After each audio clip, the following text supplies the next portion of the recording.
Alors, dans cette vidéo, on va voir ce qui est important à retenir quand on parle de l'inverse de fonction du second degré, spécifiquement. Donc, on regarde plutôt la partie 3.01b. Alors, à savoir qu'il existe trois situations. Première situation serait si ma fonction rationnelle, inverse du second degré, contient seulement une asymptote verticale. Donc, j'ai seulement une asymptote verticale. On se souvient que les asymptotes verticales seront aux restrictions du domaine de ma fonction. Donc, quand est-ce que le dénominateur est égal à 0? Ici, c'est quand x égale 0. Donc, on voit qu'on a notre asymptote verticale à x égale 0. Même chose ici, j'aurai seulement, si j'essaie de trouver les racines pour lesquels le dénominateur est égal à 0, je trouverai seulement x égale moins 2. Donc, on a une seule asymptote verticale. Pareillement, ici, si j'utilise la formule quadratique pour essayer de trouver les zéros du dénominateur, je verrai que ce que j'ai sous la racine carrée est égal à 0. Alors, les restrictions seraient que le dénominateur ne peut pas être égal à 0. Ici, puisque ce dénominateur est factorisable, je pourrais tout simplement le factoriser pour ensuite aller conclure que x plus 1 ne peut pas être égal à 0, x ne peut pas être égal à moins 1, qui nous confirme ce qu'on voit graphiquement ici. Donc, puisque c'était factorisable, on l'a fait de cette façon. J'aurais pu aussi utiliser la formule quadratique. On obtiendrait évidemment le même résultat. Donc, comme on sait dans la formule quadratique, si j'obtiens un 0 sous la racine carrée, c'est qu'en fait, j'ai seulement une racine. Donc, x ne peut pas être égal à moins 1. On obtient le même résultat. Donc, juste à savoir si ce n'était pas factorisable, je peux toujours aller utiliser la formule quadratique pour trouver là où j'ai une ou plusieurs restrictions. Donc, au cas d'un dénominateur de second degré, ce sera un maximum de 2. Donc, ce sont nos situations où on a une asymptote verticale ou, si on veut, deux sections de graphique. Prochaine situation que l'on peut voir en regardant les graphiques suivants. On peut voir ici que j'ai trois sections de graphique. Donc, 1, 2 et 3. Puis ça s'explique parce qu'on a en fait deux asymptotes verticales ici. Donc, si on regarde cette situation et cette situation, c'est la même chose. Trois sections de graphique. Parce qu'on obtient, en examinant le dénominateur, on obtient deux restrictions. Donc, x ne peut pas être égal à moins 1, x ne peut pas être égal à moins 2. Donc, ici, le dénominateur ne peut pas être égal à 0. Je l'ai sous forme factorisée, donc c'est quand même facile à aller trouver nos zéros ici. Je conclus que x plus 1 ne peut pas être égal à 0 si on le fait au long. Donc, x plus 1 ne peut pas être égal à 0. Ou x plus 2 ne peut pas être égal à 0. Donc, x ne peut pas être égal à moins 1. Ou x ne peut pas être égal à moins 2. Si on compare ça avec notre deuxième fonction, donc le graphique bleu que l'on voit ici à l'écran, pareillement, le dénominateur ne peut pas être égal à 0. Ici, ce n'est pas factorisable. Donc, on peut utiliser la formule quadratique pour aller trouver les endroits où mon dénominateur est égal à 0. Alors, on peut trouver ici les deux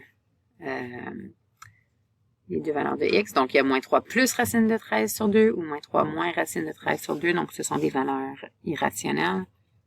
Alors, si on trace deux droites verticales, ici une en vert et l'autre ici en rouge, ce sont nos asymptotes verticales. Desmos, bien évidemment, va nous approximer la réponse pour pouvoir le tracer graphiquement, sachant que c'est des valeurs irrationnelles. Donc, on en obtient deux. Ainsi, j'ai deux asymptotes verticales, donc trois sections de graphique. Donc, ça serait notre deuxième cas. Je pourrais avoir un troisième cas. Donc, mon troisième cas serait le suivant, où est-ce que, en fait, on voit que chacun de nos trois cas ici, on n'a aucune asymptote verticale et cette situation se retrouverait si on examine le dénominateur. Donc, le dénominateur ne peut pas être égal à 0.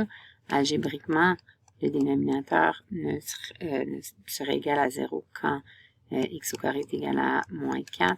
Mais en fait, si je prends la racine carrée des deux côtés, ceci se passerait lorsque j'ai une racine carrée d'un nombre négatif.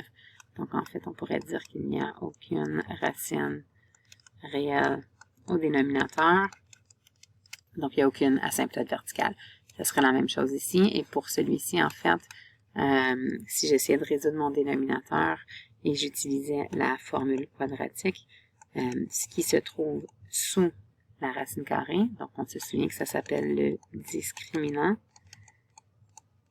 Donc, ce qui se trouve sous la racine carrée de la formule quadratique va me donner un nombre négatif. Okay, donc, si on regarde dans ce cas-ci, mon discriminant, donc b au carré, moins 1 au carré, moins 4 fois 2 fois 2, en fait, c'est égal à 1 moins 2 fois 4, 8, 16, qui me donne moins 15. Okay, donc, j'ai quelque chose sous la racine carrée qui est négatif. Donc, les zéros de mon dénominateur, il n'y en a pas. Aucune racine réelle. Alors, ce serait une situation où est-ce que je n'ai pas de racine carrée. C'est-à-dire, je n'ai pas d'asymptote verticale. Et puis, ma fonction inverse d'une fonction du second degré ressemblera à quelque chose comme ceci. On avait investigué à travers des tableaux certaines de ces types de fonctions. Pas la troisième, mais on avait exploré les deux premières. Donc, ici, où j'ai seulement une asymptote verticale, donc 2 sections de graphique. Celle-ci, où j'ai 2 asymptotes verticales, donc 3 sections de graphique. On avait investigué avec Desmos celle-ci aussi. Donc, vous pouvez aller vous autocorriger à travers ce tableau-là. Finalement, comment est-ce qu'on le ferait sans Desmos? Donc, on le fera ensemble dans cette vidéo. Alors, essentiellement, pour pouvoir faire un graphique de ce que à quoi ça ressemble ceci, je voudrais voir il y a combien d'asymptotes. Donc, pour aller les trouver, on va aller voir les restrictions. Donc, ça, ce serait pour les asymptotes verticales, les restrictions. Mais on va aller voir pour l'asymptote horizontale. Alors, on va aller voir le comportement à plus ou moins l'infini. Si j'investigue à plus l'infini ici, en fait, ce qu'on verrait, c'est qu'on a une très grande valeur au dénominateur. Alors, si je divise une constante par quelque chose de très grand, c'est sûr que ça va être environ égal à 0. On se rapproche de 0. Donc, ici, c'était pour, en fait, plus l'infini. Si je remplace une valeur négative, encore une fois ici, donc ici, f de moins 1000, par exemple, je pourrais prendre moins 10 000, moins n'importe quoi, moins 1 million, donc je me rapproche de moins l'infini. Mais essentiellement, en observant la fonction, on voit qu'on obtient un très très grand nombre au dénominateur. Ici, ce serait un très grand nombre positif parce que mon coefficient dominant ici, il est à l'exposant 2. Donc, j'ai quelque chose de très grand positif. C'est sûr qu'on soustrait, oui, mais ces valeurs sont plus petites. Donc, on obtient un très grand nombre de dénominateurs positifs. Donc, on approcherait 0 par-dessus l'axe des x, en fait. Mais on veut juste voir où est-ce qu'on a notre asymptote verticale. Donc, j'aurai un asymptote, pas vertical, mais horizontal. Donc, j'aurai un asymptote horizontal à y est égal à 0. Alors, ce sera le cas, en fait, pour toutes nos inverses de fonctions du second degré à cause de cette explication-ci. Afin de trouver nos asymptotes verticales, on doit d'abord trouver nos restrictions. Donc, on sait que le dénominateur ne peut pas être égal à 0. Dans ce cas-ci, c'était ça. C'est factorisable dans ce contexte ici. Donc, si on factorise, on verrait donc que j'ai deux situations. Est-ce que j'aurais des restrictions sur le domaine? Donc, x ne peut pas être égal à moins 1 et x ne peut pas être égal à moins 2. Donc, on est pas mal certain que ce sont des asymptotes verticales. On peut aller plus loin puis évaluer le comportement de la fonction à ces restrictions-là. Alors, on peut regarder pour notre premier cas près de moins 1 pour voir quelle valeur y va approcher. Pour ce faire sans Desmos, je vais utiliser un tableau de valeurs avec ou sans l'aide de la technologie. Donc ici, j'ai utilisé Google Sheets. On peut voir un exemple de la formule utilisée ici. Donc, ce qu'on insérerait à partir de là. Donc, on peut voir lorsqu'on approche moins 1 par la gauche, notre valeur devient de plus en plus grande négativement, donc on approche moins l'infini.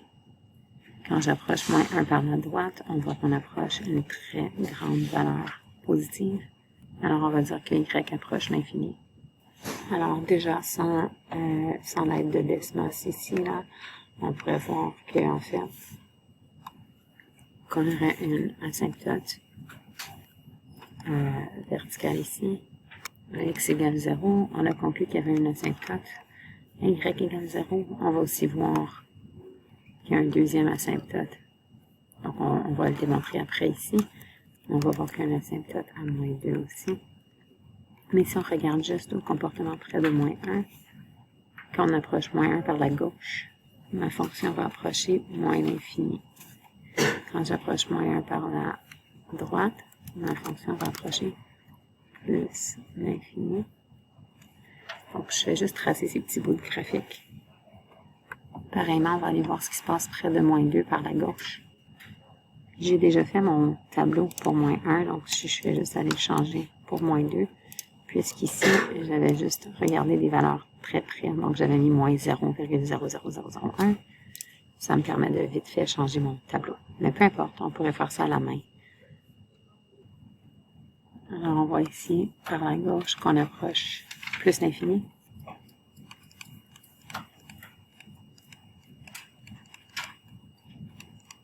Alors, on voit par la droite, on approche moins l'infini. Donc, on peut faire des petits bouts de graphique. Je peux tracer ça ici et je peux tracer ça ici. Alors, pour récapituler, on a trouvé sans Desmos notre comportement à l'infini pour trouver l'asymptote horizontale.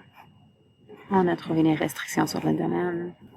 À l'aide du tableau de valeurs, on a trouvé les comportements à ces restrictions-là qui nous permettent de conclure qu'on a ceci comme asymptote verticale. Maintenant, pour les coordonnées à l'origine, on va revenir compléter cette esquisse plus tard, mais pour l'instant, on va calculer algébriquement les coordonnées à l'origine. Alors, en fait, si on commence avec l'abscisse à l'origine, donc x est égal à quoi? Quand y est égal à 0. Donc, puisqu'on sait qu'on a une asymptote horizontale à y égale 0, on s'attend à ce qu'il n'ait pas d'abscisse à l'origine, mais on peut quand même le montrer algébriquement. Si j'essaie de réorganiser ceci là, en multipliant par mon dénominateur des deux côtés, on obtient que 0 est égal à 2. Donc, évidemment, c'est impossible, ça n'arrivera jamais. Donc, l'algèbre ne va pas fonctionner. On conclut donc qu'il n'y a aucune racine qu'on savait déjà, parce qu'on sait qu'il y a une asymptote horizontale à y égale 0. Pour leur donner à l'origine, on évalue la valeur de y quand x égale 0, donc ça va nous donner 2 sur 2 qui nous donnera 1. Donc, on aura le point 0,1. Donc, maintenant, on a assez d'informations pour faire une esquisse, ce qui va nous aider à trouver le domaine et l'image. Si je place mon ordonnée à l'origine ici, je sais que ma troisième section, parce que j'ai deux asymptotes verticales, je sais que j'aurai 3 sections, fait que je sais que ma section ressemblera à ça, où est-ce que j'approche l'axe des x. Ici, je peux pas croiser l'axe des x, donc ma deuxième section aura un maximum à un point quelconque ici. Puis ici, bah, ça va nous donner quelque chose comme ça. Alors, pour le domaine, c'est évident. Ça peut pas être égal à moins 2 ni moins 1. Pour l'image, si je peux trouver le sommaire de cette section, en fait, je pourrais déterminer l'image. Tu as peut-être remarqué dans les exemples qu'on a inspectés que le sommaire de la section du milieu, quand on en a un, se situe en fait exactement au milieu des deux asymptotes verticales. Okay? Donc, pour l'inverse d'une fonction du second degré, ça sera toujours le cas. Donc, mon asymptote verticale à moins 2, un autre à moins 1, exactement dans le milieu, se situe la valeur de x de mon sommet. Si vous regardez au bas de notre exploration, je récapitule tout ce qui a été discuté dans cette vidéo. Puis, un des points que vous voyez ici, c'est celui-là. Donc, l'extrémum équidistant des deux asymptotes verticales. Donc, quand on cherche la valeur de x au sommet, c'est tout simplement la valeur moyenne de mes deux asymptotes. Donc, on additionne et on divise par 2.